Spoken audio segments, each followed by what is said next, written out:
All right, let's start with IELTS speaking part 1 and you're going to answer some questions. Yes. Do you make a list when you shop?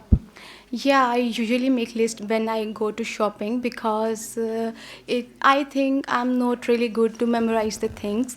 So it's convenient for me to. It is convenient It is for me convenient to me to list the to things. make a list before going anywhere. Okay, good. Yes. Do you make a list for your work or study? Uh, I don't make list when I work or study because I go with the flow, and I don't think there is any need of it. Okay, So, now yeah. this answer is short. You need to add at least 2 more sentences to this answer. Let's ask you another question.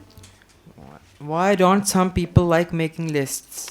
Because they maybe they think it's not really important to make a list, and maybe they get bored to write something. So yeah. All right, your answers are good. Language is good, but your answers are short. And I'm afraid in actual examiner will say why, and then after why you'll be more uncomfortable. So try to answer in 4 compound sentences. Okay. That'll be better, right? I'll ask you one last question. Do you prefer to make a list on paper or on your mobile phone? Well, I would prefer to make a list on mobile phone because I can lose the paper. So it is better for me to list on mobile phone. So Okay, to yeah. list all the things in mobile phone. This is better. So just be familiar with all these topics and answer in 4 to 5 sentences. Right? Thank you. Thank you.